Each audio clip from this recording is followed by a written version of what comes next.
তো জয়েন্ট বন্ধুরা, আজকে একটা খুব সুন্দর বিষয় নিয়ে আমি আলোচনা করছি এবং আপডেট দিতে চলেছি। সেটা হলো ডাব্লিউবিপি কনস্টেবল 2025, যেটা তোমাদের ইন্টারভিউ চলছে এবং প্রায় শেষ হয়ে এসছে। সেটার আপডেট কী কী আপডেট পাবে তোমরা এই ভিডিও দেখে। তোমাদের রেজাল্ট কখন আউট হচ্ছে, রেজাল্ট নিয়ে আপডেট দেবো।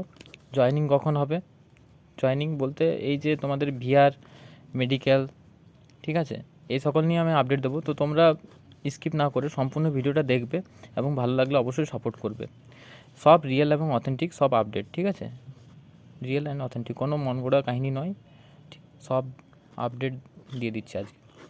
আচ্ছা, তোমাদের প্রথমে যেটা রেজাল্ট, আচ্ছা রেজাল্টের আগে বলে রাখি, তোমাদের এই যে ভিআর হবে, তোমরা যারা রেজাল্ট ফাইনাল প্যানেলে নাম থাকবে তারা তো জব পেয়ে গেছো, এটা কনফার্ম। কিন্তু তোমাদের দেখবে, তোমাদের যারা ওয়েস্ট বেঙ্গল পুলিশে কাজ করে, কনস্টেবল হোক এসআই হোক, তারা দেখবে সাপোজ তোমাদের মধ্যেই যাদের 2026-এর কারোর জয়েনিং হলো মার্চে, আর কারোর জয়েনিং হবে দেখবে 2027-এ, ঠিক আছে, 28-এ, 29, মানে দেখবে 1 বছর 2 বছর 3 বছর পর হচ্ছে জয়েনিং। তো এই জিনিসটা তোমরা অ্যাভয়েড করবে, এবং এই সিলি মিস্টেকগুলো করবে না, তাহলে তোমাদের জয়েনিং একসাথে সকলের সাথে হবে এবং সেটা খুবই ভালো। লেট হলে ডিপার্টমেন্ট আবার কখন তোমাদের ট্রেনিংয়ের জন্য ইনস্ট্রাক্টর রেডি করবে, কস্ট আছে প্রচুর, সব কিছু রেডি করে প্রচুর লেট হয়ে যায়। এবং তোমাদের ক্ষেত্রে কী কী প্রবলেম হবে, প্রচুর প্রবলেম হবে। তোমাদের সিনিয়রিটি যেটা থাকে, ঠিক আছে, সিনিয়রিটি যেটা থাকে সেটা কমে যাবে। 1 নাম্বার, তোমাদের স্যালারি তো পাবে না, প্রচুর প্রবলেম। তোমাদের একটা দেখবে যারা 1 বছর আগে জয়েন করেছে তাদের সাথে একটা স্যালারির হিউজ ডিফারেন্স হবে, তোমরা প্রমোশন পাবে না। তো এই সকল জিনিস হবে, তাই আমি তোমাদেরকে আজকে সতর্ক করে দেবো যে কী কী ভুল করবে না। আমাদের ব্যাচে হয়েছে, অনেকজনের পরে জয়েনিং হয়েছে, প্রত্যেকটা ব্যাচে এরকম হয় যে 2 থেকে 5% হয় যারা থাকে, যারা কিছু ভুলের কারণে তাদের জয়েনিং হয়ে উঠতে পারে না। সেটা অনেক কিছু ভুল হতে পারে, আমি বলছি ভিডিও শেষে। যাই হোক, তোমরা আজকে দেখো ঠিক করে ভিডিওটা। প্রথমে আসি রেজাল্ট। রেজাল্ট তোমাদের একদম জয়েনিং জলদি হবে, তাই তোমাদের রেজাল্ট ধরে রাখো ফেব্রুয়ারি এন্ড উইক, ঠিক আছে। ফেব্রুয়ারির লাস্ট উইক অবধি তোমাদের রেজাল্ট বেরোনোর একটা প্রবল সম্ভাবনা রয়েছে এবং তোমরা ধরে রাখো বেরিয়ে যাবে। হ্যাঁ, কিছু 1-2 দিন এদিক ওদিক হতে পারে, কিন্তু ফেব্রুয়ারি লাস্ট উইক পর্যন্ত হয়ে যাবে, কারণ তোমাদের ট্রেনিংয়ের জন্য সব কিছু রেডি করা হচ্ছে। এবং তোমাদের যেটা ভিআর মেডিকেল, এই যে এই সকল জিনিসগুলো আছে, তোমাদের এগুলো মার্চের মধ্যে কমপ্লিট করানোর চেষ্টা করা হবে। মার্চের মধ্যে হবে। এবং তোমাদের জয়েনিং সেটাও মার্চের লাস্ট উইক অবধি জয়েনিং কমপ্লিট করে দেওয়ার কথা চলছে। সেই হিসেবে ট্রেনিং সেন্টারগুলোকে মানে একদম জানানো হয়েছে, ইনস্ট্রাক্ট দেওয়া হয়েছে, ঠিক আছে। এই ছিল আপডেট। এরপর তোমাদের বলে রাখি, দেখো তোমরা সময় খুব বেশি পাচ্ছ না, খুবই কম সময় পাচ্ছ। 2 মাস তোমরা পাচ্ছ না, তোমরা 1.5 মাসের মতো সময় পাচ্ছ। তোমাদের যেটা ভিআরের সব কিছু ডকুমেন্টস সব কিছু ঠিকঠাক করে রেডি রাখবে নিজের কাছে, কখন রাত্রে থানা থেকে ফোন করবে কোনো ঠিক নেই, তো সব মতো রেডি রাখবে। দেখো প্রথমে আসি মেডিকেল। তোমাদের যে মেডিকেলটা হবে, তো আমি প্রথমে বলি, কেউ বলবে স্যার আমার চশমার পাওয়ার রয়েছে, কেউ বলবে আমার এই ইস্যু আছে, কেউ বলবে নকনি প্রবলেম আছে। তো তোমাদের কোনো প্যানিক হওয়ার দরকার নেই। তোমার প্যানেলে নাম এসছে মানে তুমি ধরে রাখতে পারো তুমি 100% একদম জবটা পেয়ে গেছো। যদি একদম মেজর কিছু প্রবলেম না থাকে, এবং যদি সেরকম প্রবলেম থাকে সেগুলো থেকেও বাঁচার মানে উপায় রয়েছে, ঠিক আছে। তো আমি বলে দিচ্ছি, তোমাদের মেডিকেলে প্রায় সবাই ফিট হয়ে যাবে যাদের প্যানেলে নাম রয়েছে।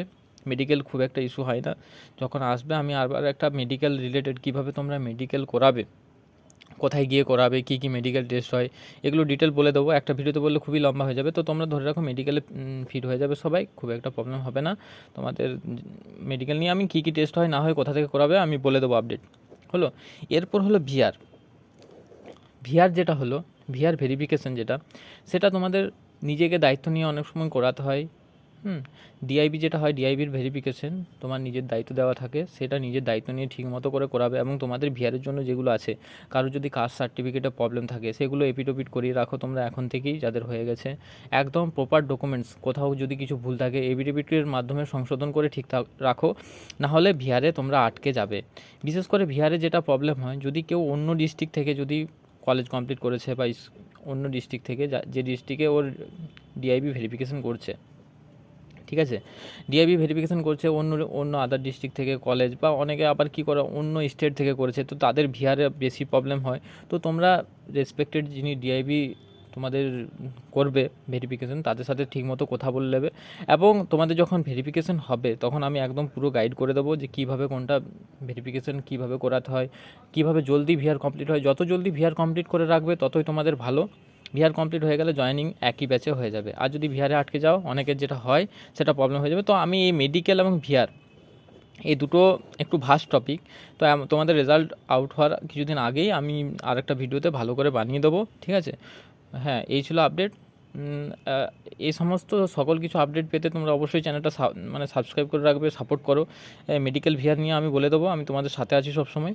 আচ্ছা, এরপরে বলি, যাদের এই যে ইন্টারভিউ চলছে বা চাকরির সম্ভাবনা রয়েছে বা জড়িত, তোমার একটা পুলিশ কেস যেটা হয়, ঠিক আছে, পুলিশ কেস, এটা তো কিছু জনের আটকে গেছে, জব আটকে যায়। তো এগুলো থেকে বিরত থাকবে এখন, কিছু করার দরকার নেই, একদম চুপচাপ থাকো, জয়েনিং হয়ে যাক, তারপরে তোমাদের সব কিছু ঠিক হয়ে যাবে, কোনো অসুবিধা নেই। এখন তোমরা কারোর সাথে ঝামেলা ঝঞ্ঝট, আশেপাশের আত্মীয়রা, এখন তো সবাই জানোই যে জব হবে, কিছু না কিছুভাবে তোমার যদি জিডি এফআইআর করে দেয় তো তোমরা প্রচুর প্রবলেমে পড়ে যাবে, ঠিক আছে? তো এই সকল থেকে অ্যাভয়েড করো তোমরা এখন কিছুদিনের জন্য, তোমাদের আর 2 মাস হাতে সময় আছে, তোমাদের জয়েনিং হয়ে যাবে সব স্মুথলি। আর এগুলো নিয়ে আমি একটা ভালো করে বড় করে ভিডিও বানিয়ে দেবো, কীভাবে ভেরিফিকেশান করাবে, কী কী ডকুমেন্টস লাগবে, মেডিকেলের কী কী কোথায় করাবে। তো তোমরা সাপোর্ট করো, সাবস্ক্রাইব করে রাখবে। রেজাল্ট বলে দিলাম, জয়েনিং তোমাদের মোটামুটি মার্চের এন্ড অবধি হয়ে যাচ্ছে, ভোটের আগেই। এই ছিল মোটামুটি আপডেট। আর হ্যাঁ, এই যে কাট অফ জেনেই যাবে তোমরা, তাও আমি একটা খুব সুন্দরভাবে কাট অফ, মানে ভিডিও নয় ওইটা, খুব অ্যানালাইসিস করে তোমাদের কাট অফ ভিডিও বানিয়েছি। তোমরা চাইলে আমি কমেন্টে লিঙ্কটা দিয়ে দেবো ডেসক্রিপশন বক্সে। তোমরা কাট অফ ভিডিওটা আশা করি সবাই দেখেছো, অনেকজন দেখেছে, প্রায় 9 মতো দেখেছে। যদি কেউ না দেখে থাকো তাহলে এই কাট অফ ভিডিওটা যেয়ে পরে দেখে নেবে। একদম এই কাট অফের মধ্যে যাবে যারা প্যানিক হচ্ছ, কাট অফ খুব একটা বেশি যাবে না, আমি খুব অ্যানালাইসিস করে দেখেছি, ঠিক আছে? আচ্ছা, এই ছিল আপডেট মোটামুটি। আর তোমাদেরকে একটাই কথা বলবো যে একটু সাবস্ক্রাইব করো, দেখো সাবস্ক্রাইবার কম আছে, সাবস্ক্রাইব করে সাপোর্ট করো তোমরা সবাই, এবং এই সমস্ত আপডেট তোমরা পেতে থাকবে। আমি তোমাদের একদম রিক্রুটমেন্ট অবধি সাথে আছি, কীভাবে কী কমপ্লিট করবে ভিআর মেডিকেল, বিশেষ করে যারা আছো বাঁকুড়া, ঝাড়গ্রাম, এই যে এডিপিসি, এগুলো একদম আমার কাছের। কোনো অসুবিধা হলে আমাকে কমেন্টে জানাবে, ঠিক আছে? কীভাবে কমপ্লিট করবে, কোথায় কমপ্লিট করতে হয়, কতদিন আগে ডাকে, থানা থেকে কীভাবে কমপ্লিট করাবে, পুলিশ ভেরিফিকেশান কীভাবে হবে, আমি সব তোমাদের আপডেট দিয়ে যাব, ঠিক আছে? তো সাবস্ক্রাইব করবো। জয় হিন্দ।